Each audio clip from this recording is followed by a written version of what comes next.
This is Eastman's Elevated Podcast. I have on great guests that are really knowledgeable, consistently successful. We're able to dive deep down the rabbit holes of these different subject matters of shooting, of physical fitness, of mental toughness and drive. All the different skills that make up a complete hunter that you can become.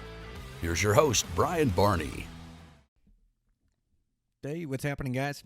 Got a brand new Eastman's Elevated for you. So this week on the podcast, I have back on my friend Todd Helms. So Todd is my editor at Eastmans, also runs the Wingmen Podcast and the Wingmen brand as well.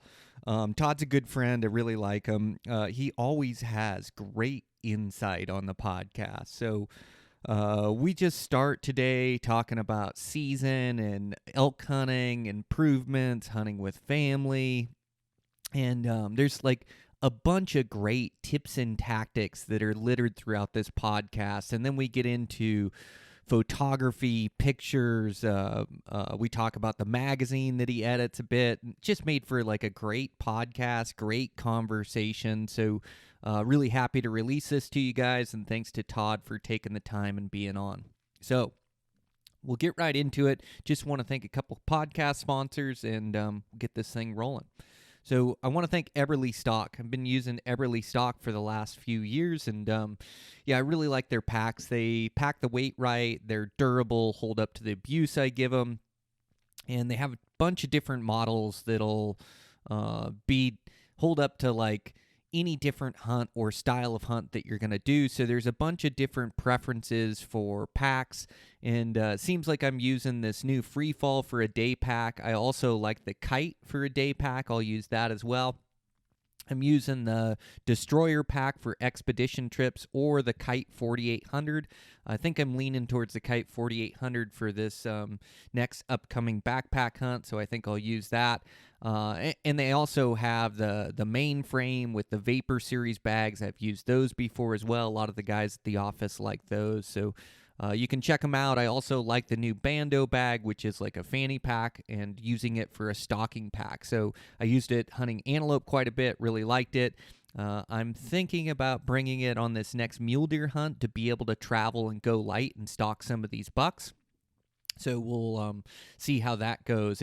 It's always a tough decision between bringing the real pack with all your stuff or going light and being agile and not having to drop your pack, way up the mountain for a stalk. So we'll see how that goes. But yeah, you can check out the new Bando, super handy, and also is available for a concealed carry. So check that out. And thanks to Eberly Stock for their support of the podcast.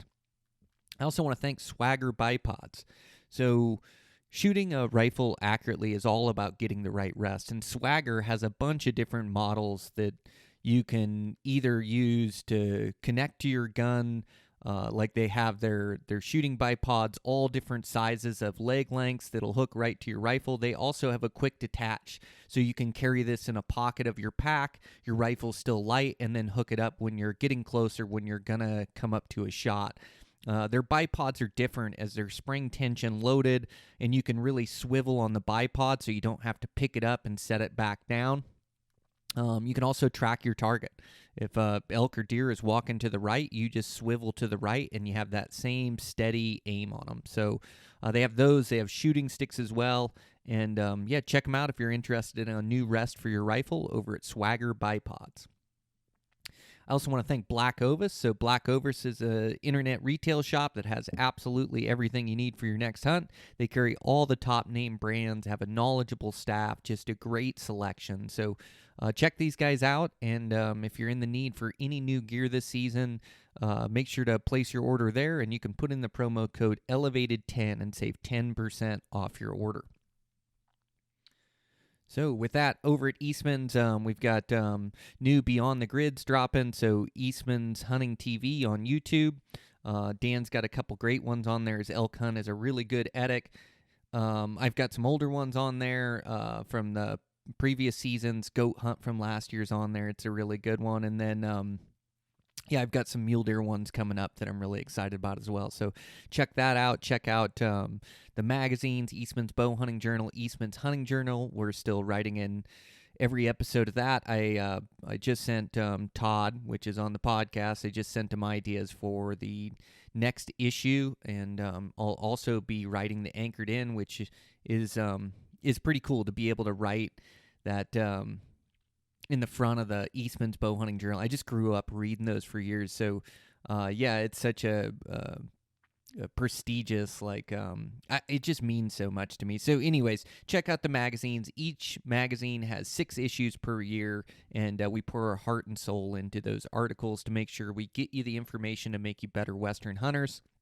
We also have the Mule Deer course, the Elk Collective, or it's the Mule Deer Collective now. You can check those out, and you can save 50% off your order by putting in the promo code SAVE50. Check out that other podcast I do with Dan Picard. It's on a different feed, Eastman's Bow Hunting Journal, Life of a Bow Hunter. Some really good information as we're getting into the heart of the season. We've recorded just a couple really good podcasts, so really pumped at that. You can check that out if you're in need of some more listening content. And, man, I think that's what I have. Let's get into this podcast. It's a great one with Todd Helms, Eastman's Elevated. I'm your host, Brian Barney. Here we go. Well, hopefully, I think we got all our fishing talk out of the way, or probably not all out of the way, Probably but at not. least we got a little bit of a fix. We had to go get more fishing. coffee and talk about fishing. Yeah, that's it. Well, yeah, great to have you back on the podcast, Thanks Todd. for having me, dude. Yeah. It's always fun to sit down and chat. Oh, it's so fun. Yeah, we're just coming into season now. Gosh, it's getting exciting. Coming in, you already knocked down a buck. Yeah, that's right. Yeah, I've already started for sure, but coming into the bulk of the season anyways, Right. mule deer and elk and things. And so, yeah, you're getting excited? Yeah. Oh, dude. Yeah. Stoke's always high this time of year. And I don't have any tags, so it's general stuff for me, but it's still exciting. You know, you get to go out and saunter through the mountains with a bow in your hand. You know, I mean, what beats that? And we got, I'll take the whole fam down and set up the big wall tent camp in a general area, and we'll spend 5-6 days down there just living in the mountains and hunting elk. Yeah, that's the beautiful thing, like living in these western states is we take care of our residents. And so you're here in Wyoming, so you do get a general elk tag when you don't draw an elk tag. Yep. Do you also get a general deer tag as well? Yeah, I do. We get general deer. Antelope's the only thing that there's nothing general on, but being the premier destination for antelope in the world, residents have cracks. If you know where to look and you know how to operate Tag Hub, and really dig deep into Tag Hub and your tag research as a resident, there are second choice tags for antelope available. Most of them are in that eastern side of the state where it's mostly private land. So it's either navigating those little tiny pockets, you know, you're using Onyx to dial you in, you know, and get you tight into places or whatever, or knowing landowners. But once you get that system figured out, my wife and I hunt antelope every year. Oh, we good. always have antelope tags.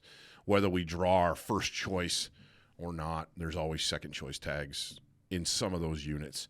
And the hunting is what it is. You're in most on a second choice tag, you're probably not looking for a giant buck. You know, you're going to be out, okay, we're going to go out and shoot a buck, you know, and have a good time. And it's different expectations is what it boils down to. But yeah, general elk, general deer, when you don't draw. Wyoming does a really good job managing their game populations, so we have those hunting opportunities. Whether it's, you know, a whitetail in November or mule deer in October, you can go hunt. And then, of course, elk.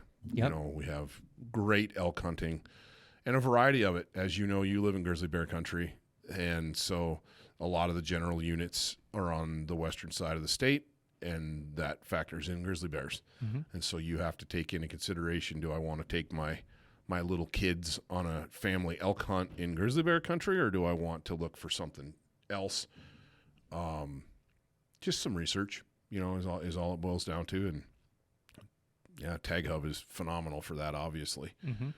Yeah, it's I did talk to Dan. He is hunting antelope on his second choice, and he's backpacking into a spot like behind some ag. So he's got one of those second choice that you're talking about. But yeah, I think it's important. These western states, we don't make as much money as we would in a big city, or you do sacrifice to live in these western states. And so I think it's great these states take care of their residents. So I'm like 100%. So fortunate, even north in Montana, that I have an elk and deer tag every single year. I have an antelope tag. I mean, I've drawn it every year for the last 19 years, so I always have a place to hunt antelope. And it's, public land is always challenging, whether you're fighting private public, Absolutely. whether you're fighting hunting pressure. But just because hunting is difficult isn't a reason to work less. It's a reason to work harder, to Absolutely. keep doing the research, to keep diving into it, that small stuff that you're talking about, because there is great opportunity out there, even on general season tags. And I'm always,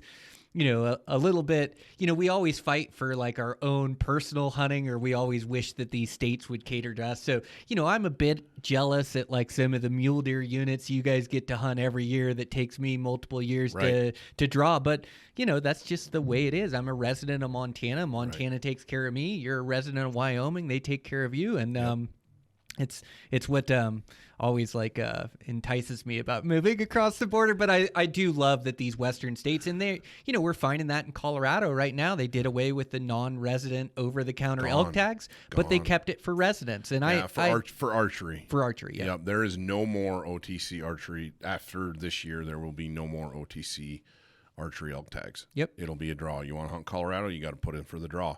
They left their second season rifle hunt for elk alone.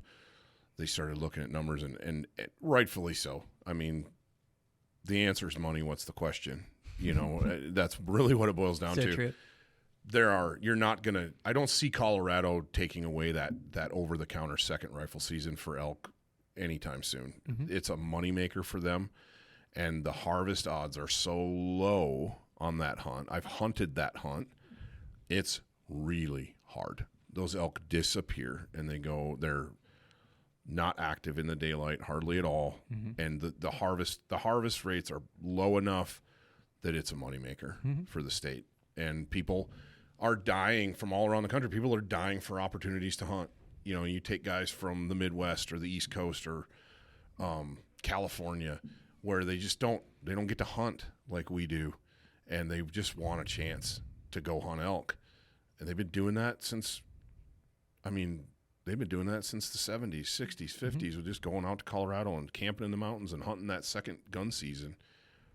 And there's always elk taken, but it's not a giant number of elk. No, you have to be more creative in today's day and age, but there's still opportunities out there like 100%. That second season. And even though success rates are down, your odds are lower of killing a bull, you have a chance. And really in these units or in these opportunities, it's like I've never drawn a special limited entry elk tag that I'm hunting general units or easy to draw units. And then I'm going in, and it's really your hunting skill set, the work that you put in your preparation, the e-scouting, and then days of field too. Days of field is a game changer. That's the big one. I remember talking to Dan Picard.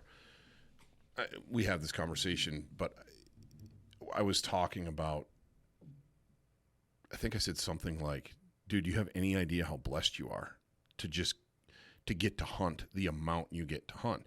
And I'm not taking away from you or Dan's skill sets at all when I say this, because you're both incredible bow hunters with ridiculous track records, right? But having 10 consecutive days to hunt elk, when I was teaching school, I might get, if I drew a limited quota elk tag, which I drew a couple of, out of an entire season, so a month of September and 21 days in October, that's a lot of time. That's 51 days, hunt days. I might get 8 days to hunt. And that was hunting a lot, and they were never consecutive. It would be announce a football game on Friday night, run to the mountains, sleep in my truck, or if I had a camp set up, sleep in that. I had to find elk either Friday night by driving roads and bugling at night, or going blind to a spot Saturday and just start running into spots and try to find elk, and then try to get one killed. And then Sunday I had till I figured I had until noon on Sunday. And if I hadn't killed a bull by noon, I had to just pack it in and go home, because the amount of time, as you know, that it takes to break down an elk, to pack an elk out. And it would just been me and maybe my wife. I couldn't call in Monday and take a day off as a teacher. And a lot of guys don't have that opportunity either. You know, if you're to call in and lie, well, I'm sick, you know, when you're really packing out elk and everybody knows it. It's tough, man. Yeah. And so having that time to allot, so when guys come from out of state, non-residents, to hunt an elk tag, even if it's just a general, I talked to a guy yesterday, drew a Wyoming general around the west side of the state, and he's jacked, right? And he's like, yep, I blocked out, I think he said 12 or 13 days. You have to do that if you want to be successful and grow your skill set, because you've got to have multiple opportunities, more than likely, especially if you're just learning. The learning curve's steep, man. Yeah. Steep. So is. No, you're right. And if it's important to you, like if you're good at your job, you run your life in the right way, you have a good relationship with your family, you know, you can start to take those days or plan for those days and go. But it is crucial and critical for like success is to have those days of field like that. And you know, a lot of guys might be surprised that, you know, it's like you see me with a 6-point bull every year and go, gosh, he's just so good at bow hunt. But they don't know that a lot of those years, we run a 5 or 6 week elk season. A lot of these years, I have 20 hunt days to killing a 6-point bull, which is a bunch of days. Yes, it is. is. You know, and also like you make a good point. Like experience is the best teacher. So the more elk days you get in, the better elk hunter you become for future years as well. The better you get at seizing opportunities, at finding elk, creating opportunities. And so in a season where I'm getting 20 hunt days and so, you know, just on elk, and then you factor in mule deer and antelope and everything else, you know, bears, I may be hunting 100 days a year. Well, if guys are only hunting 10 days a year, I'm getting 10 years worth of experience every single season.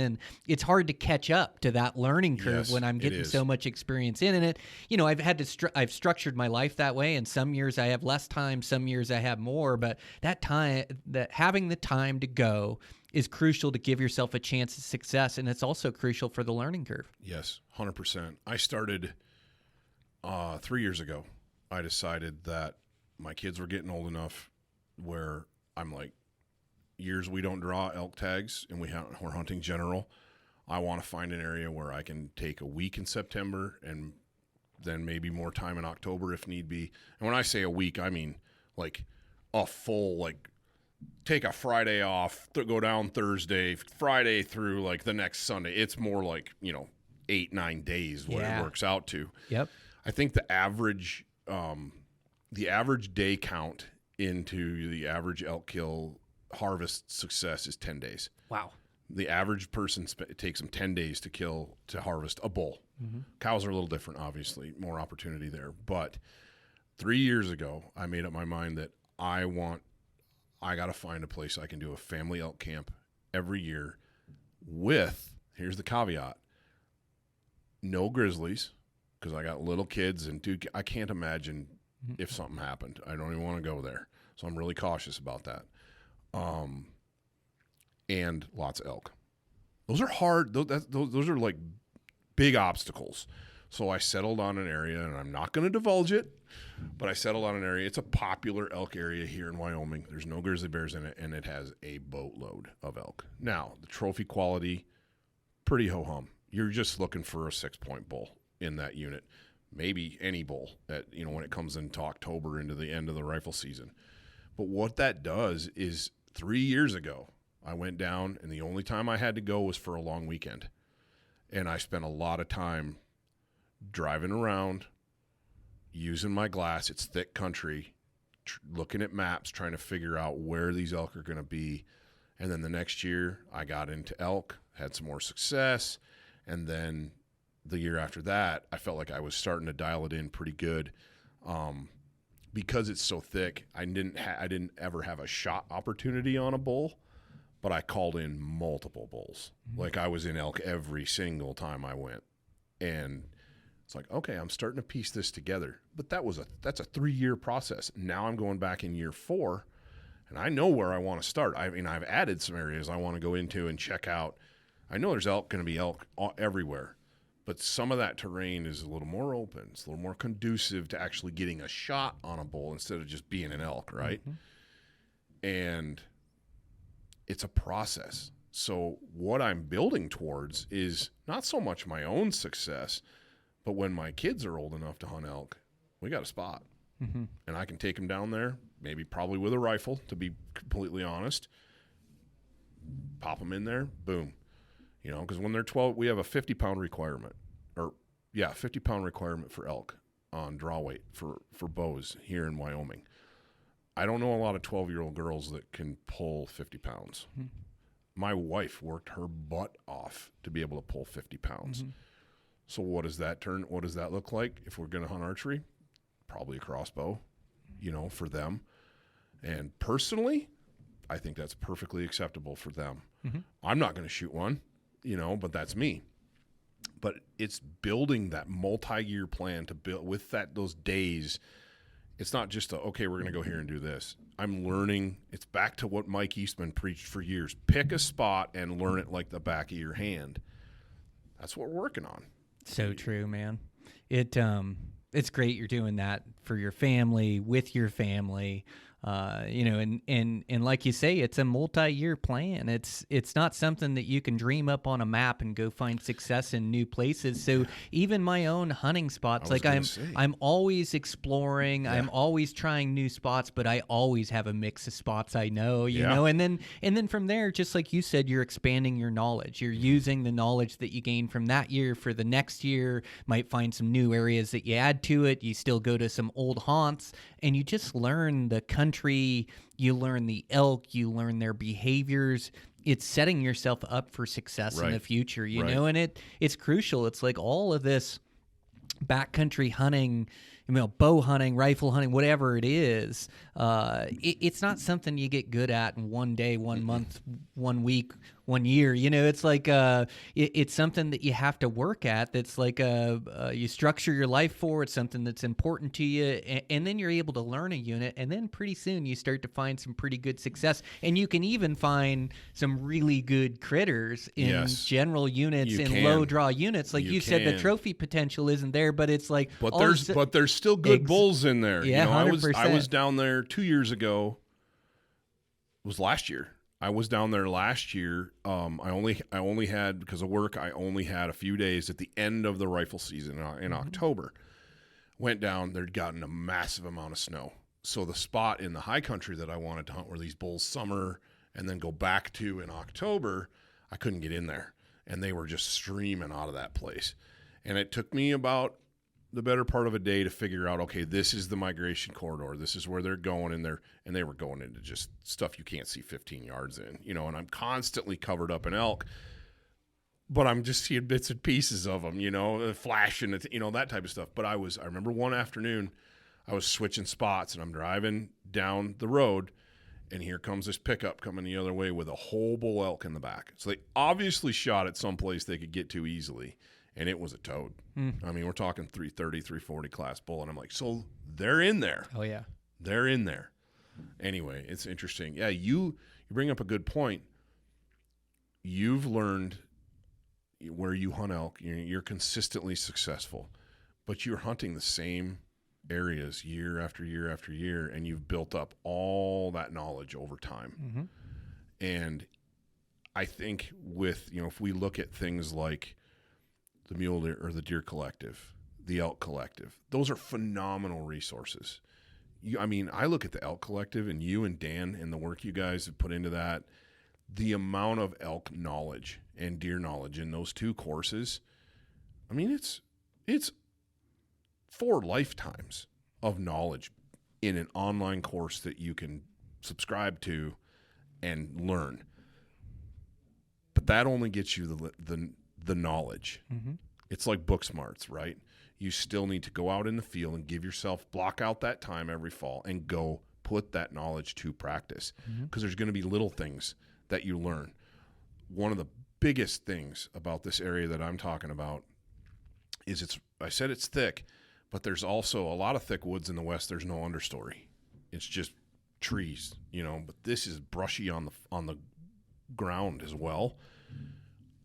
I had to change the pants I wore, Brian, because I was wearing the pants with like the knee patches that are rough. They're that rough material. Yep. And there's just the right height that as I was walking, I was going the brush was catching on those patches.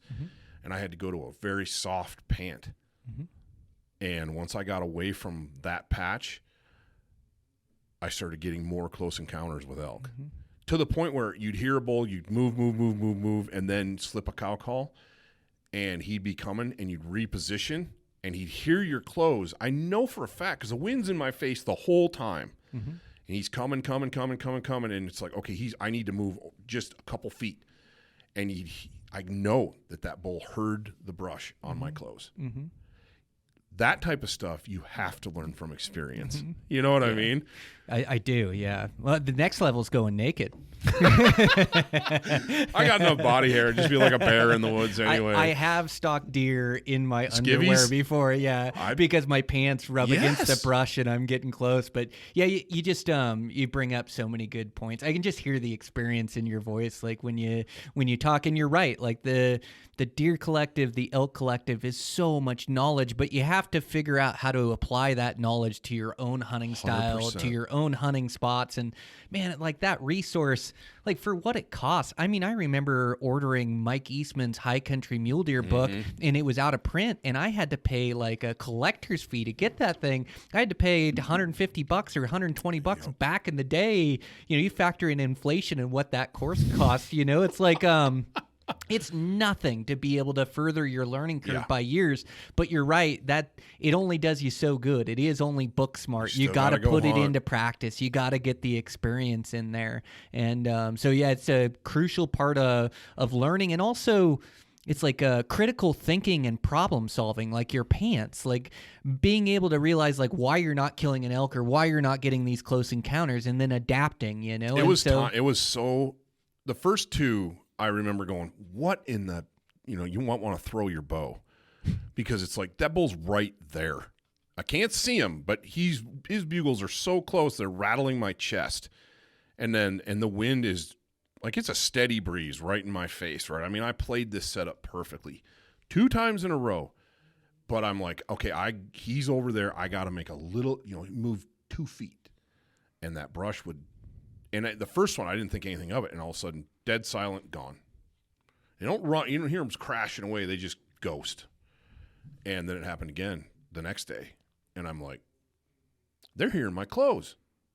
They are hearing my clothes on the brush. So I went home, went back to the tent.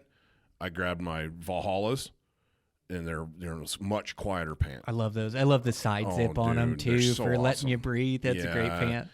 And they're light. They move with you. If it's chilly, you throw a base layer under them. They're just super versatile pant. My favorite pant Cryptek makes, right?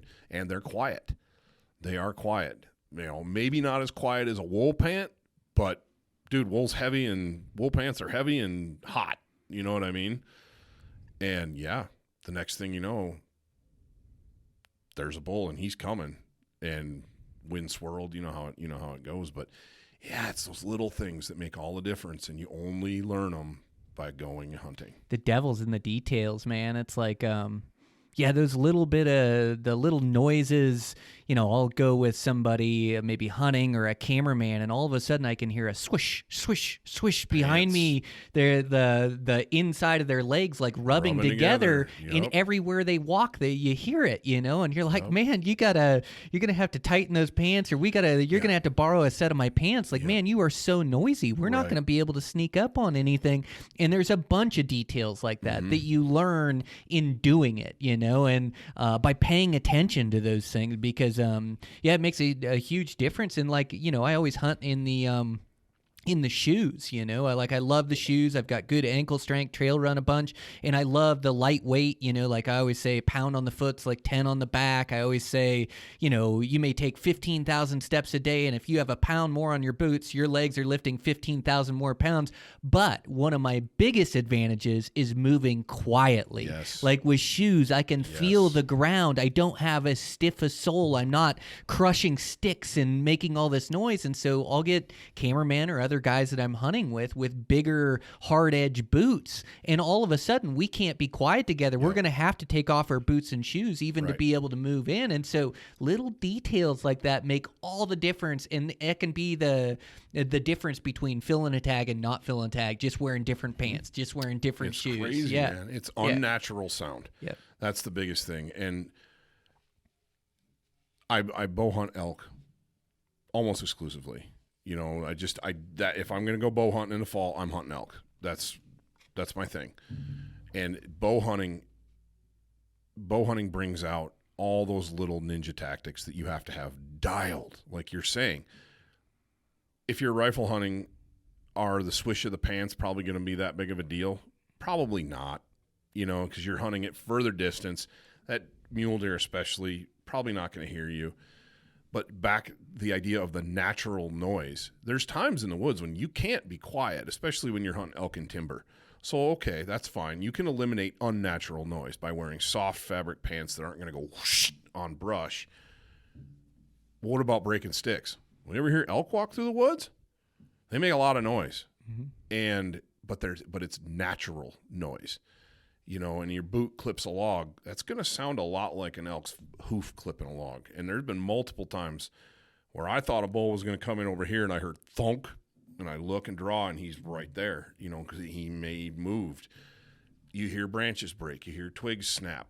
They make noise. If you can mimic the noise they're making and not sound like backpack hitting brush or that ripping noise or anything out of the ordinary, you can get away with a lot of noise on elk. You know, that's you're a mule deer guy, and that's a different ball of wax, man. That's like trying to sneak up on Yoda. It's like anything, I couldn't do it, and you do it consistently. That level of ninja is something else. Yeah, the details, man. It's like I remember you know, just going through your equipment and your gear as well, like felt on the rest, like it gets worn out, and that little bit of creak or scratch of that arrow on that rest. And I remember I had a heck of a bull years ago, and I can't remember if it was my rest creak or I had like a creak in my cam where it would kind of squeak if it got wet or something. Yep. And I remember I had a little noise, and I'm like, oh, it's not a big deal, you know. It was quite a few years ago, and so I started hunting, and then one still morning I snuck up, and it was a 7-point bull, like just this great bull with these cows, and I had him in range, and he was broadside.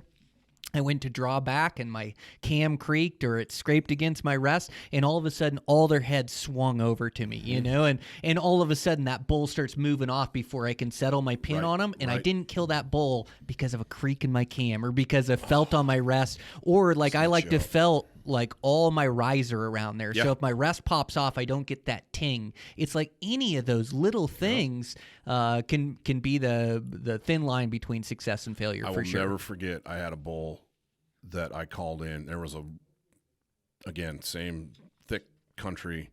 So if they're not bugling, good luck, right? It's like finding a needle in a stack of needles. But calling, bugling, and I cow called this bull, and he's coming, and it was coming up on a deadline, and then he did their, you know how they do the arc, where they'll hit that downwind arc. Some of them start it really, really early, and some of them do it at the last second, but they all do it. Mm-hmm. Maybe not all. Some of the young dumb ones, maybe not, but any mature bull's going to try to get downwind of a calling position. And I knew what he was going to do, and I had ranged openings. I'm like, if I've got a shot, he's going to be max 40 yards.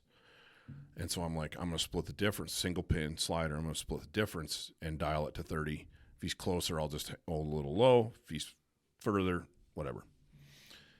And I heard the hoof knock on the log, and I look, and I could see tine tips. And I went to draw, and I had my bow, and I was in the process of dialing. And when I turned my bow, you know, you turn the bow like this, so you're looking at your dial, right? And when I turned it back, my thumb hit the plunger on my rest. clank arrow off the right, and it heard that clank, and I look up, and I instantly like, oh no, and I look up, and he's standing there at 32 yards, pegged. Mm-hmm. I'm like trying to get my arrow back on the right. Little things, little dumb things that happen that make bow hunting in general just everything's got to be perfect. It's so true. Everything's got to be perfect. Yeah, it does. Everything has to be perfect, and you hate making some of those mistakes. I remember when I used to beat call myself up for a year after that. Like, remember when you call? The worst is when you get a bull coming or he's closer. You're gonna make one last call and you hit your read wrong or something, and you blow up the whole scenario. But that is bow hunting. Like, it is so difficult that it comes down to those details. So the more that you can prep for those details, the more you can go through your gear, the more experience you get too. And you made a good point, like your instincts, like what you're talking about are those bulls circling downwind, which those big bulls do. And so if you can set up on the downwind side when you're calling, you've got more room for air that he's got to make a big circle around. Or when you're looking for shooting lanes, you're not looking for shooting lanes when you're looking directly with a good wind. Look at that downwind side and where are your shooting lanes there, because they're going to circle that way. So knowing elk and knowing that is a huge part of the equation, where if you set up right, you may get a chance. But if you set up wrong, where you're just looking right where this bull's coming from, all of a sudden he doesn't walk through your lane and he gets too close and it blows up. And so like all of these little things, and you got to make 100 right decisions to kill a bull, to kill a buck with your bow and arrow, and you're thinking of them in real time. You can't really calculate and like draw it out on a piece of paper, each decision you're making. You just have to react and listen to your gut and try to believe in yourself. But the more you hunt, the more you sharpen these instincts, the better you get at it, the better your decision making, and the more animals fall from your arrow. Absolutely. You know, and it's getting those first couple under your belt that you're like, oh my gosh. And then the next 5 or 6 come not easy, but they come easier. Mm-hmm. And I don't think there's ever a point where you get on autopilot, because I think about the time you start to get to that point and you get a little lackadaisical, then you're right back to square one. Mm-hmm. And you'll see guys hit a slump and I've done it, where you hit a slump and all of a sudden it's like, dude, my shooting went to pot because I didn't practice as much, or I practiced too much and I developed a bad habit, you know what I mean? And I got target panic now because I was shooting 150 arrows every night, you know what I mean? That worked for me. I can't shoot that much because I get in my own head. I'll go out every night, shoot 10, 12 arrows, but I want them to be 10 perfect arrows. Mm-hmm. Every single one of them is intentional, and it's like every one is like the first one. Mm-hmm. And for me, because I'm 46 years old, I've been shooting a bow since I was about 8. There's a lot of muscle memory that's built up in there, mm-hmm. and it just doesn't. And with today's equipment, that Matthews lift just about shoots itself.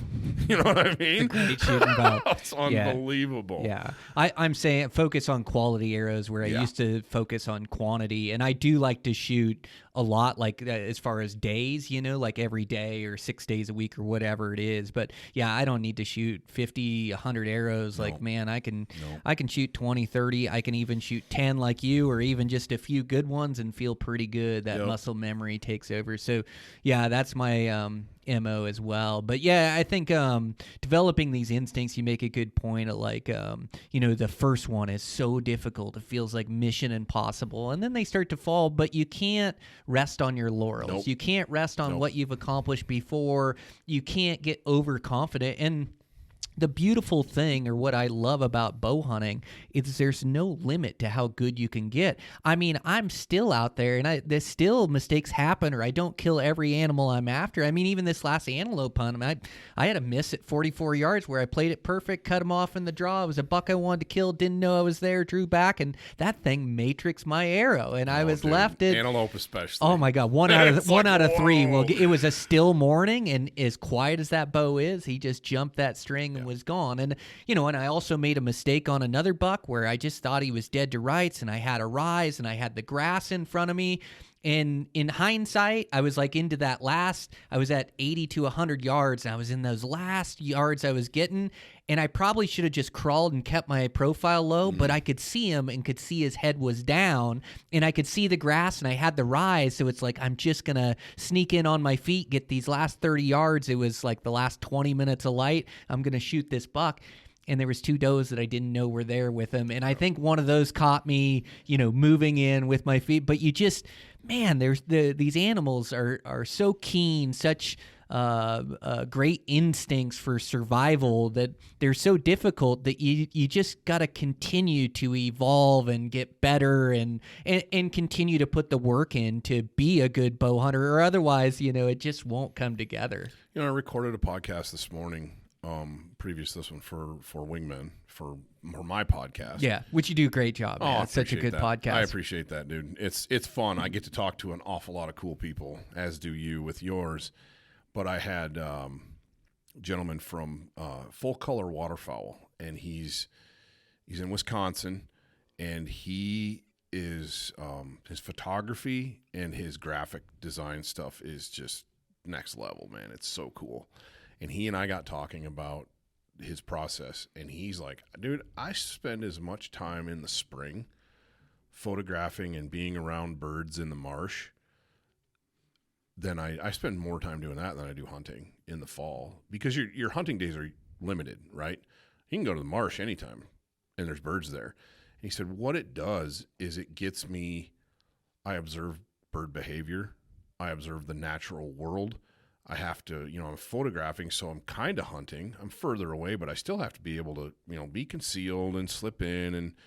But he said, I'm getting to watch these animals in their natural state, and it's just the more time that I'm out there, being in the woods, being in the marsh, hunting, the better you're going to get at it. You guys is sitting in the Midwest or the Southeast, you want a challenge, go spot and stalk squirrels this time of year.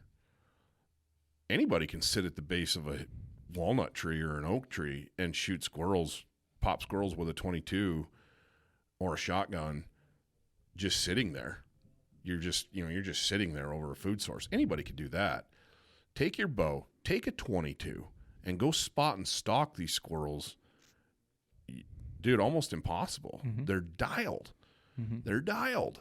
And if you can do that, if you can consistently go out and slip through the woods, you're not going to spot and stalk. You're not getting the SIG spotter out, and spotting squirrels, but you're slipping through the woods. You're drifting like smoke. And if you can slip in undetected on small game like squirrels or grouse or something like that and kill them with a bow or a 22 or something like that, where it's a close range encounter, you're making your skill set that much better. So when you come on these Western hunts, you're going to have a leg up 100%. You're going to know how to drift it around in country and be quiet when it matters, and your kit's going to be dialed. Doing those things is going to pay dividends for you. And then the other half of that is learning, Western game behavior, learning what elk do, learning what mule deer do. But you've got the stalking, you've got the sneaky part down. Because I got news for you. Grouse in the Midwest ain't grouse out here. Those grouse are smart back there. And you can sneak up on one of those, especially and kill it with a bow like we do hunting out here, you can sneak up on anything. Mm-hmm.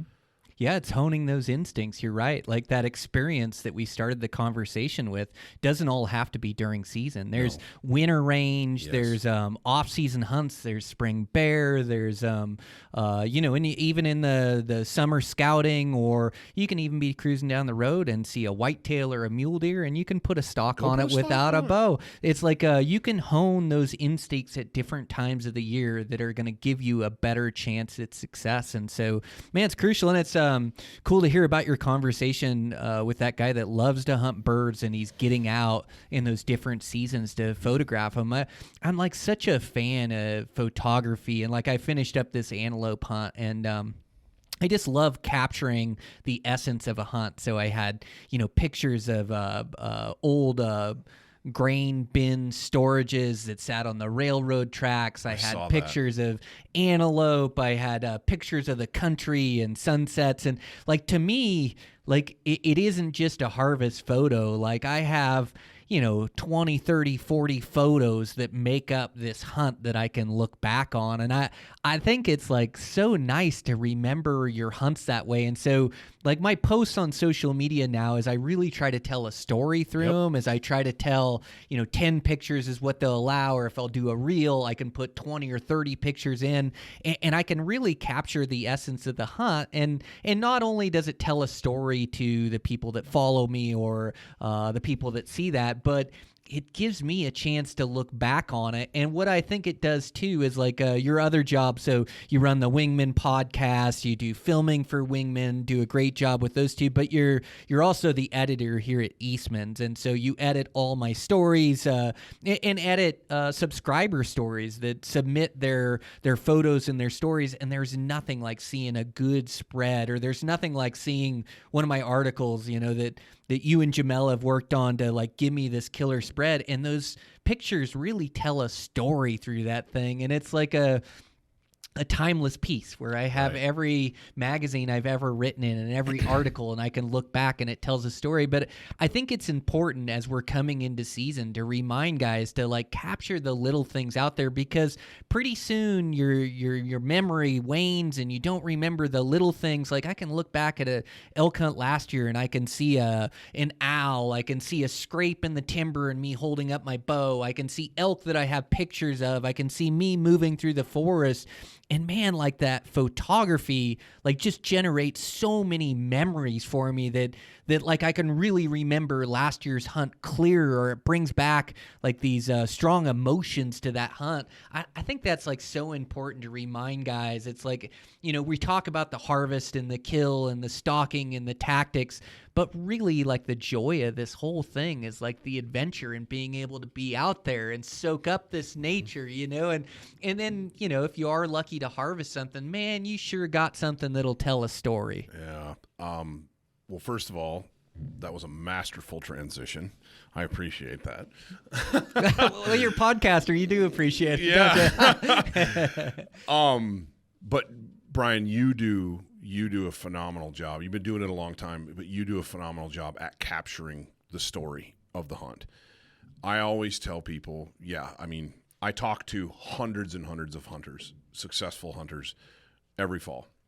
And it starts now. It started about 3 weeks ago. About 3 weeks ago with the North Country stuff, sheep.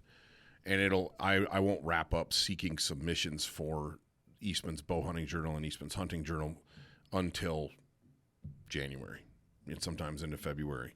So every week I'm talking to hundreds of successful hunters, a lot of it on social media. And what catches my eye and what makes me want to publish a story is good photography.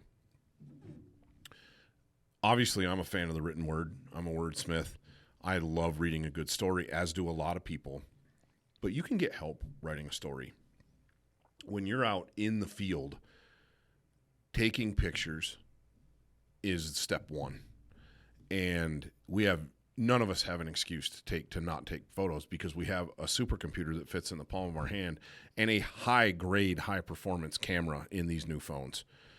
For years, we couldn't use cell phone photography in the magazine because it wasn't high enough quality.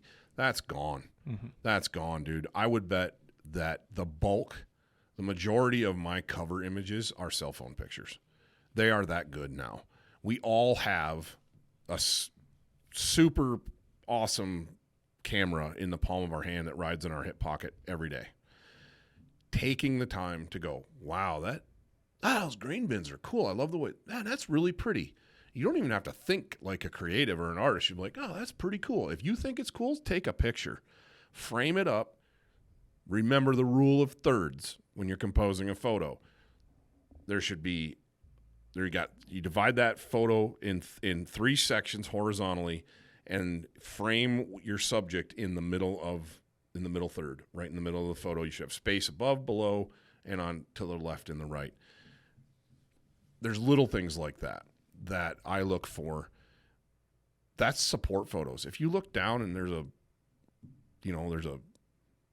cool looking caterpillar crawling across your boot. Snap a picture of that. Tap that screen on your phone so the focus zooms right in on his little furry legs, and hit that photo. I snapped a picture of a pine cone. This sounds really dumb, but I want to hear where this goes. This is the interesting thing. So, had limited quota elk tags. My wife and I both did, and our area burned. We actually found the fire this time of year while we were picking raspberries. The day it started, it started that night, like the night before, and it was a lightning strike, and there's this little tendril of smoke coming up through the trees. I'm like, oh, there's a fire down there, and I called it in, and the wind happened to come up that night, and it got away from them. Best thing that ever happened to that block of timber, because now it's just stupid loaded with elk, right? But there was, after the fire during season, we're walking down the road, the access road to it, the fire's out, and there was a pine cone that looked like it had blossomed, because a lot of these pine cones don't open. The only way they open up and drop seeds is through fire, because wildfire is a natural thing, and it's a good thing so this pine cone head was laying in the black ash, and it was burned, but it had opened like the petals on a flower, and the inside was this orange, pink, these vibrant colors that you'd never see in a pine. It's like this little pine cone. Coolest thing ever. And I just was like, wow, that's really cool. And I bent over, tapped the phone, got it right, snapped a couple of pictures. We've used that picture of a pine cone multiple times in blogs. And more importantly, I look back at that and go, oh yeah, that was the day that Brandon and I got on these bulls and in this area. And it triggers not only memories of the hunt, but, oh yeah, that was the morning that I wasn't in the right position and this happened. And something as dumb as a picture of a pine cone, because I thought it was cool, takes me back to that morning of hunting and allows me to remember the lessons that I learned from that morning of hunting. So it all comes full circle back to the earlier part of our conversation about it's a catalyst that sparks memory that leads to remembering lessons that I learned. Mm-hmm. You don't understand. You just take photos of everything. Mm-hmm. And then when it comes to preserving memories of a trophy, whatever, doesn't have to be a 400-inch bull. It could be a little 4-point buck that you're super stoked about, or a spike bull that's your kid's first elk, or whatever. Take the time to take good pictures. And there's a recipe for taking good grip and I call them grip and grins, hero shots, right? The ones that you show off. And these aren't just the things that we look for in submissions. They're criteria that help make it, okay, that picture's going in the magazine. These are guidelines as to how to take good trophy shots. Again, rule of thirds. Don't get so close that the animal's nose is cut off or the top of the antlers are cut off. Leave space. You don't want to be 10 feet away, but you don't want to be so close that you're only getting a portion of it too. Mm-hmm. You want that middle ground where there's room around your subject matter in the middle of the picture, but that focal point is, between the eyes on the bull or what's right in front. There's lots of artistic ways too. Clean them up. That's a big thing that I see. I know better than this. I helped a good buddy and his dad on a late mule deer hunt here last year. It was an area that I had the tag for the year previous. We ended up killing a really nice mule deer buck right in the exact spot that I had killed mine the year before. It's a little rut hole, and they're going to be there. Super cold that night, just screaming wind, knocking our hats off. You could barely stand up. One of those deals where if you face it, you can't breathe, And it just so happened that the buck it's a very limited hunt, and the deer, it's the rut, and they're naive. And it just so happened that I could drive the truck almost right to the deer. So there was I'm making the story worse by the minute because there's no excuse for what I did with the photos. The deer, he lung shot it, made a great shot. The deer died facing downhill. So what happens? All the blood runs out his nose and his mouth, right? And he's laying in it. And that white face, whole side of his face is smeared with blood. I had the truck right there. All I had to do was grab a bottle of water out of the cooler, grab a handful of paper towels or a rag or whatever, and clean that blood off for these pictures. I didn't do it. My brain wasn't engaged. I was super stoked I got caught up in the moment, and I didn't take the time to take really good trophy. I got lots of great angles, but I didn't clean the deer up. Man, I know it. It's one of those things you're so excited that you can forget. And I look, the other day Jamel was putting together an article for trophy hunting, and she wanted some old photos from way back in the day when I was a young kid. I was so embarrassed looking back at some of my old trophy photos just because I take so much pride in capturing that moment. And I've got better as the years go on.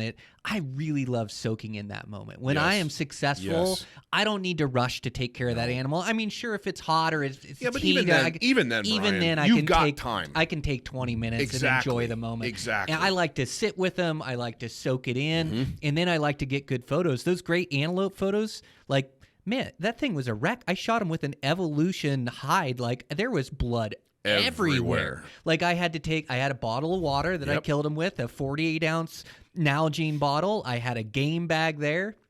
And I took my time and I cleaned him up. I cut the tongue off. Yes. The tongue always wants to come out the side of the mouth, and it'll just ruin a photo. Yep. His horns were covered in blood. He was laying in blood. There was blood all over his side. Move him. And it's Get like, him away from this that is my stuff and last clean him up. respect to the animal. Yes, exactly. And I wanna set him up. Sure, I want to get the sun right. Sure, I want to find the good angles. But the first step is to clean him up, because nothing will ruin a kill shot like just blood everywhere. And it's easy to miss. It's easy to make mistakes. And I've made them before as well, but I took the time to clean up those shots so I have a really nice antelope shot. And then I like to get other good shots as well. Like, I'm a creative, so sure, I want to get different angles, and I love to get, like, as they lay, like in the dirt, as I find them, walking up or kneeling behind them. I love that shot. I love pack out shots. I love like telling that story. And being a good cameraman, it isn't like knowing all the thirds or knowing all because I don't know any of that shit. I really don't. I'm like you. I see cool stuff and take a picture and of I take a photo. And throughout the years, I guess I've learned the framing or I've learned what looks right and what doesn't. And you're disappointed in the picture you took. Yeah. So the next time you take one, you're like, oh, yeah, and you do it a little bit different.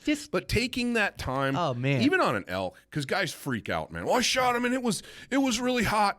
You have time. You don't have all night to leave them lay. Nope.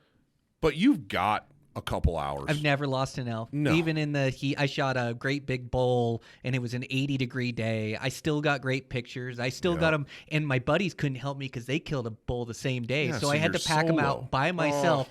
And I got that bull out. I got him on ice. I had to go the long way back to my truck. It was like a 13-mile jog to go all the way back to my truck to bring my truck, and then I could get him within a couple miles of the bull. But so you're still within a few hours. Yeah, exactly. Yeah. Exactly. I've never lost any elk meat. You have time. Soak You in do. the experience. Get good pictures, because you only have that one chance to get these pictures that you're going to look at for a lifetime. Forever. Yeah. I say this all the time. I love eating. I love eating, obviously. But no, we were talking about carnivore, the carnivore diet before we jumped on. And I've been fiddling with that a little bit. And I'm out of, I'm pretty much, I got a little bit of canned meat and some burger left from last season, and that's pretty much it. There's a lot of white space in my freezer right now. So I've been buying, I hate to even say this, I've been buying meat at the store. But, here and there. But here's the point with what I'm getting at. I love eating the game that I shoot. Just because we're quote-unquote trophy hunters, because trophy hunting is conservation. Hands down, we're selectively harvesting certain species, certain animals. But I'm still eating the meat. I've never shot a bull elk that wasn't good. I've shot a couple cows that were like, hoofda. The one I had set a tooth in, and she was like 22 years old. I'm like, yeah, that was the wrong one to shoot. But my point is, you've got time. Your meats, if you're there, you've recovered it. It hasn't been a whole pile of time since you recovered the animal. Take the time, soak it in, live in the moment, because it doesn't come all that often. If you might have worked for years to get to that point, and enjoy it. Don't freak out. Don't be in such a rush that you don't take good photos. Because guess what? When that meat's gone, you can still go back and look at your photos and remember every second of that hunt. You can still look at those antlers on the wall or that height or whatever it is you kept and remember that hunt. It'll transport you right back to it immediately. Taking good photos is imperative. Obviously, I'd love to have everybody's hunting stories for the magazine, right? But if all you do is, you're listening to this, and all you do is take good pictures for yourself, that's fine. That's the goal of what we do here at Eastmans, is to educate and entertain. That is in our mission statement. And if you get done listening to this and you're like, you know what, I'm gonna do a better job taking photos, and I'm not sending any of them to Todd, that's fine. That's your prerogative. I'd love to have them, but take good photos, slow down, enjoy the moment, take the time, and take multiple angles of your trophy. Because guess what? I get it every year. We'll just stick with deer, mule deer, not so much, because a big mule deer just looks big, right? But you can take, especially an elk, you could take a 300-inch 6-point elk and make him look like he's 330. Or you can take a 380 bull and make him look like he's 330. It's all in angles. And every animal, I don't care what size it is, has a sweet spot. Guy Eastman has preached that for years. Let me show you. And you change your angle, lay down, get a low angle, get an above angle, get a left side, turn the head and sometimes it's inches. You turn the head an inch, and it completely changes the way that animal looks. And you're looking at your phone, you're like, oh, right there. I remember when Brandon and I were in Canada 3 years ago now, hunting bears and waterfowl. I shot a bear. We both shot bears the same night. And the bear I shot was a good bear. Wasn't a big bear, wasn't a small bear. It was a bear.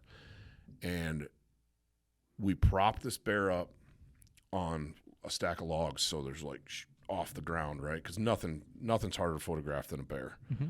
And Brandon's working, and all of a sudden he's like, oh, that's the shot. And he took a couple, and he's like, dude, look at that. That 200-pound bear looked like it weighed 500 pounds in that picture. Until you like really get into the nitty-gritty. You go, it's got short legs, but every animal has a sweet spot, has a sweet angle, and you can make them look. It's like fish. We were looking at your fish pictures earlier.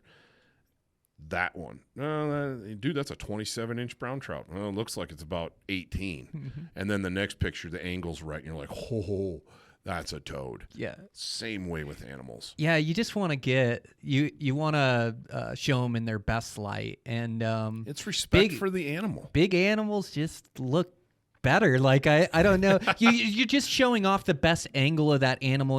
And I'm not trying to fake anybody out or play pretend or anything. And if somebody asks me what it scores, I'll tell them the true score or whatever. But all my animals look giant because I find the right angle. And cameramen that are trained to be really good photographers are not always good trophy photographers. No. I notice I cannot cut those guys loose. No. Sure, they want to get a pretty photo or they want to get the backdrop, which I love a good backdrop. In a harvest photo as well, but they don't know how to find the angle, and so I have to look at their photos. I have to tell them, no, see this one? This is the angle I want. And like you say, a little angle makes a difference. The nose down makes a difference. Just play around with it and it's like, it doesn't matter if you take 50, 60 photos and find the best couple. Like that's how we get good photos. But you notice all of my animals look big. I always find the best angle to show off that animal.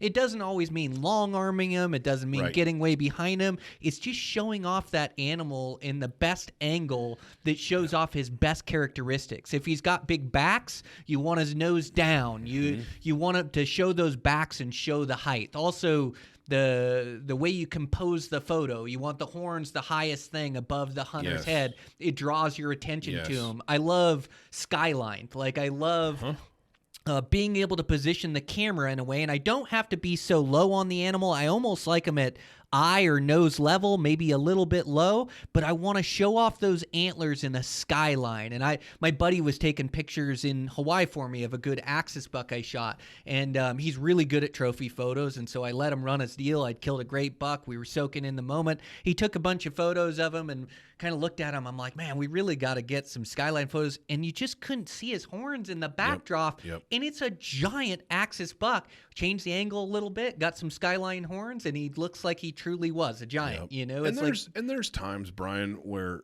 there's not a lot of excuse usually with deer and antelope. You can move them to a spot that the antlers and the horns are going to pop. Right. Same with sheep, smaller animals that are maneuverable. Elk, they can stay as they lay. You get the picture where they're at. Pretty much. Yeah, there's totally. time. If you got a couple dudes, you can move a bull. Yeah. You're not going to move him far, but you can move him out of the brush, pull him into the open. I'm usually solo. I It's am where too. they lay, and I just do try the best you can. Yep. Right? Yep. I think the best way to get, again, experience, but if you don't have experience, use examples. Go through Eastman's bow hunting journal. Go through the hunting journals and look. And when you see if it's in that magazine, the photos are good. But they're even in those, there's examples of and they will catch your eye. I guarantee it. When you look at them, you're gonna be like, yeah, those are good, but holy smokes, this guy killed it. And I remember when I first moved out west and I was taking pictures, trying to figure out, especially antelope. I was like, man, this is a really good antelope. But antelope are like fish. You can make them look really small really easily. And I'm like, I want to maximize this. I went through Eastman's magazines because I was a subscriber way before I was an employee. And I went through them and I started looking at cool angles. I'm like, ooh, I really like the way that angle looks. I like this. And you keep playing around with it and figure it out. And you're like, pretty soon I'm getting some decent photos. Use your resources. And it doesn't just have to be Eastman's. There's other hunting publications out there or social media where you look and go, ooh, I like that. I like the way that looks. Go do it. Go try it. But we need, for submissions, we need a story that's 2 to 3 pages. If you want to write more, that's fine. I shoot for publishing 700 to 900 words, and it's usually the meat and potatoes of the story. Now, I will get stories that are like, this isn't just a me and Joe go hunting story, or I was with an outfitter, we became best friends, and that's pretty standard fare, right? And there's nothing wrong with that.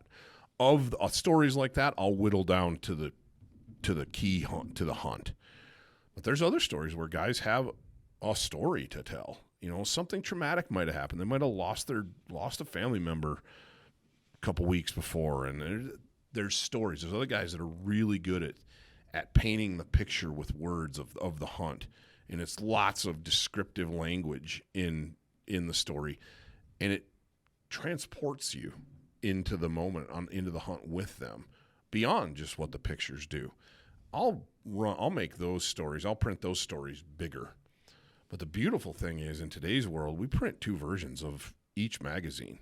There's a print version that you get in your mailbox, and then there's a digital version that you get through your Eastman subscription. And the digital version is full size. It is the story that you wrote, and as many pictures as we can use. Because here's the other thing: if your settings on your phone are low, when you go into a hunt, get into your settings on your phone and turn them up to the highest quality that you can possibly get. Don't worry about about storage.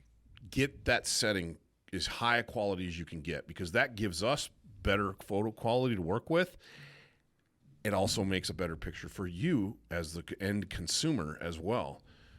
But digitally, we can use all kinds of stuff that I can't put in print because the quality's too low or something like that, where if it's on a computer screen, it's not going to be pixelated. Night shots.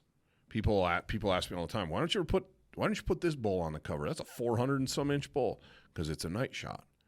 Night shots are almost impossible to put on the cover of a magazine because the lighting is such that they get pixelated. It looks great on your screen, right? On your phone or on a tablet or computer. It's like, yeah, it's a great looking photo. But when you put it on paper and you blow it up, they pixelate. And stuff gets grainy, gets fuzzy, and I just tell guys, look, I can take a look at them, but 99% night shots do not make the cover of a magazine. We can use them as features a lot of the time. And I'm not saying, oh, you got to leave that bull lay until morning. No. Do what you got to do, because especially this time of year, these early season hunts, guys are killing bulls right at dark, or they're recovering them an hour after dark, or, whatever it might be. You're not going to leave a bull elk laying in 80-degree heat because you need good photos. That's dumb. That's irresponsible, right? Just telling you. Make sure if you're thinking that that's a problem, there's products on the market that can light an area. And if you do it right, man, I've seen guys with little LED banks. I've seen that Last Lights company makes an LED rope that you can hang in trees. There's lots of ways you can do it. You can do it with headlamps and get decent ones. I mean, it's pretty crazy what you can do. But taking the time to take those good photos. So, for a submission, I need lots of photos. I tell guys, all the photos you have, send them all, and my designer, JML, and I will sort through and use the best ones. A story. Tell the story you want to tell. It's up to you. It's your story. But 2 to 3 pages usually, and then there's a little template that I send to guys as an email attachment, and then they just fill it out. And it's got contact information, and no, we're not sharing contact information with anybody.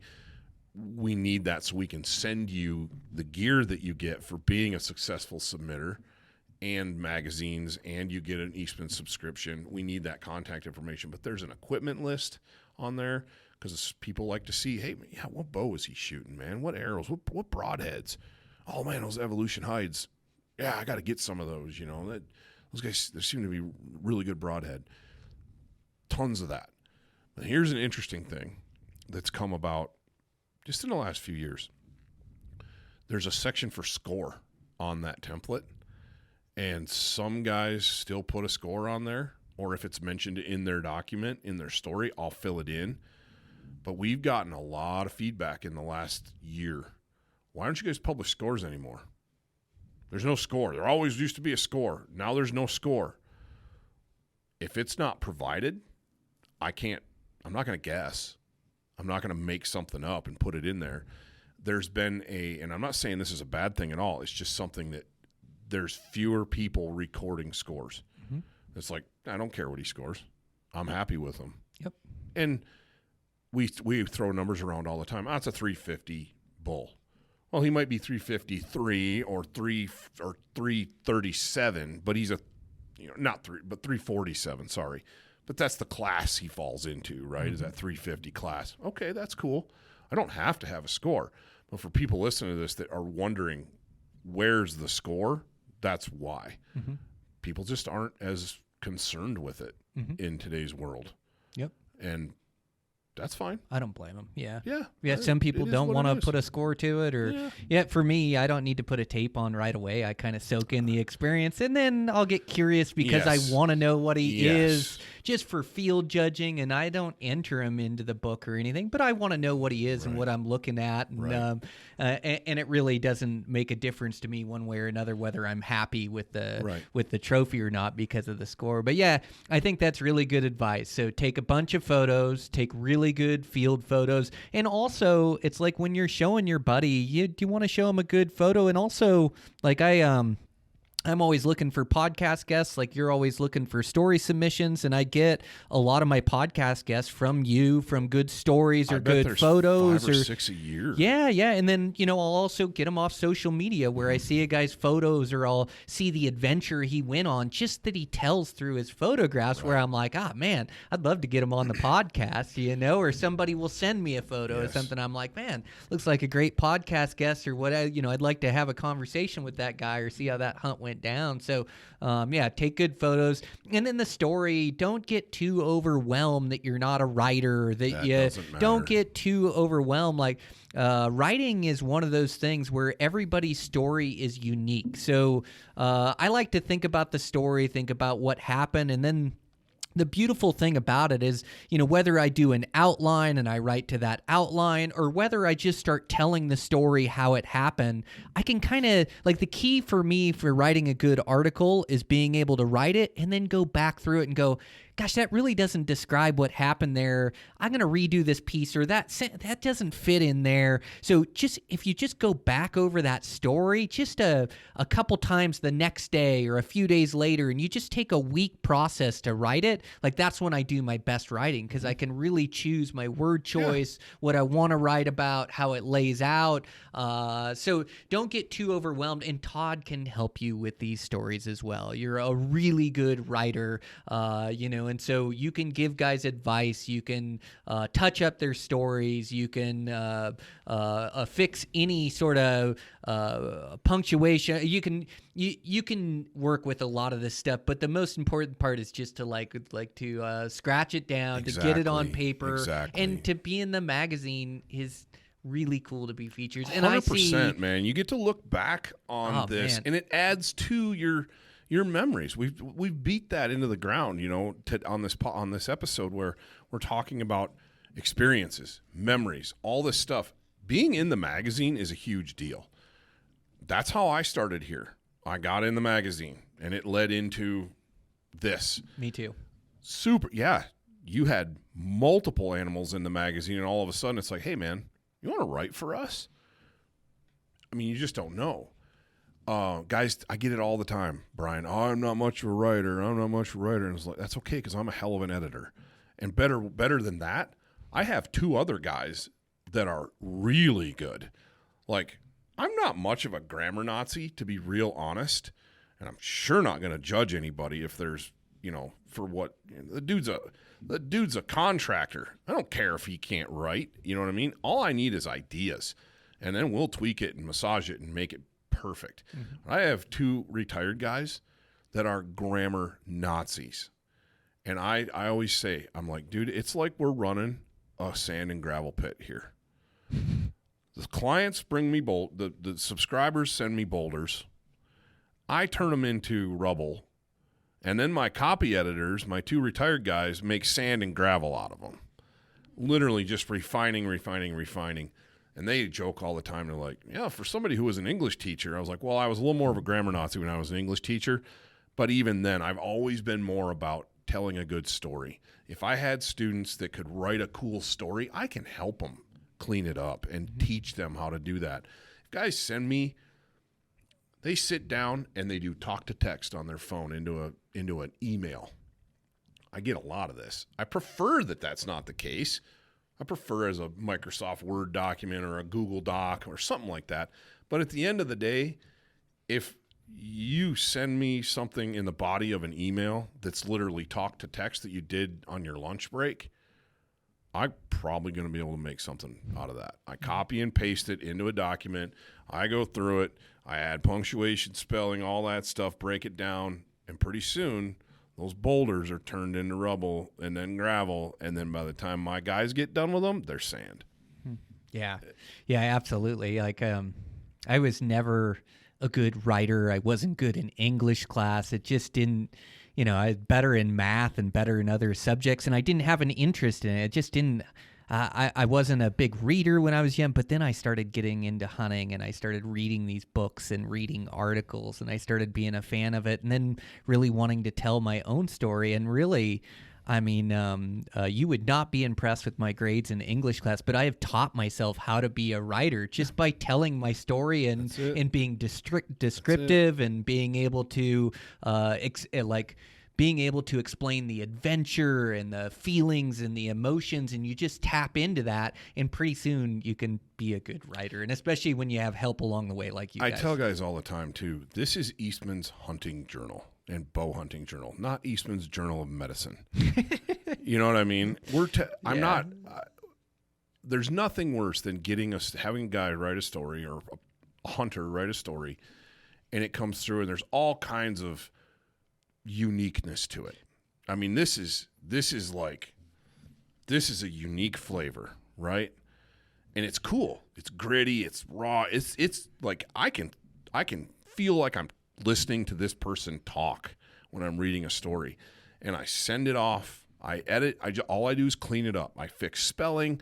I put some little punctuation here and there to fix flow, the way it reads. But I'm leaving that dude's voice in there. Mm-hmm. I want it to sound like him. Mm-hmm. Like when you read it, you should be able to picture this dude's face and the gravel in his voice and the coffee on his breath. All that stuff. There's nothing worse than sending that off to one of my copy editors, and we've gotten a lot better at this, and they whitewash it. Mm-hmm. They literally take all of the little errors out, the things that make it unique, and pretty soon it's just a vanilla document that's just a hunting story. And I'm like, guys, we can't do that. Mm-mm. I want these people's voices, and if they don't use the right word in there, big freaking deal. I want that slang written in here. I want that funky dialogue. One of the things that's really unique about about the United States in general, humanity in general, is all the different dialects and the way people say things. You could take a guy from Michigan, like me, and he's going to say the same thing, but say it in different word order and different. It's going to sound different as a guy from Utah. You could take a guy from Utah, and he's going to sound way different than a guy from Montana. And then you throw Wyoming in the mix, and it's word order things, and it's little sayings and regionalities. I want those to come through in people's stories because it makes them unique. So, don't freak out. Write the story. Send it to me. It'll be great. I've always appreciated that is minimal editing, that I still have my voice heard, and I have slang coming from all over in my articles, and you always leave it in there. It sounds like me talking for the most part. You clean it up or you make me so I don't sound like an idiot, but in the same breath, you let it be my voice. So make sure, take good photos, submit your articles. We'd love to publish them here at Eastmans. I read every magazine cover to cover, and so definitely get your submittals in. Todd, you do an awesome job as the editor, an awesome job as Wingman.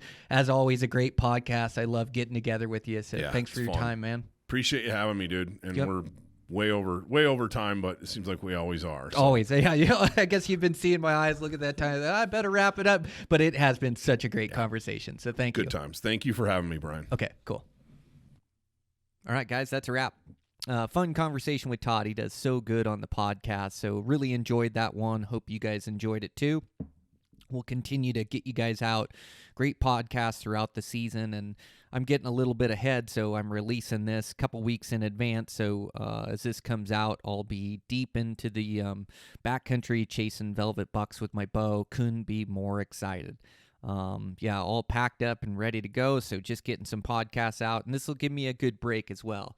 To be able to produce some podcasts. And, I've been doing it for, it's like 8 years or more now, the podcast, one every single week. And I really enjoy doing them and enjoy putting them out, but it does get to be a treadmill as well. And so it'd kind of be nice. I've got some recordings built up, and then I'm going to produce a bunch in advance and kind of get a little break from the podcast. So it'll be good for me and for my sanity, and I'll jump back on and record some solos. I know the solo ones do well during season of kind of my mindset and things. So I'll still be thinking about the podcast. I'm sure I'll be recording some and, just get myself a little 3-week break or 4-week break of producing the podcast will be really nice. So I'm looking forward to that. So we're getting these out in advance. So right now I will be deep in the backcountry chasing some velvet bucks and hopefully close to getting an arrow in one or have an arrow in one already. Who knows? So, just stoked for the big adventure. And,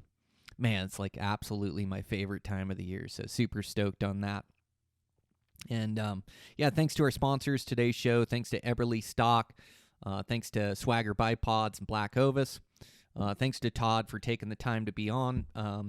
If you enjoy Todd, make sure to check out his Wingmen Podcast and social media. And then, as always, submit your stories. Like, we always need subscriber stories. I love reading each and every one.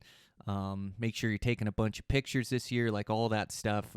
Good field harvest game photos. And, I thought it's a real timely podcast to get out and release to you guys. Reach out to Todd if you need any help with anything. He's always there. And, great writer. And, just the the absolute best editor we've ever had, and so really like that guy and glad to have him on the podcast. So, man, give it your all. It's time to cut these legs loose and get to the mountains, you guys. Super pumped. Lead right from high country mule deer into elk and chasing those things around, and just couldn't be more excited. It comes and goes quick, so get all your stuff done and try to get as many days of field as you can and chase your dreams around the mountains. So thanks you guys as always for the support and shares on social media. I really appreciate it. And with that, I'll check in with you next week.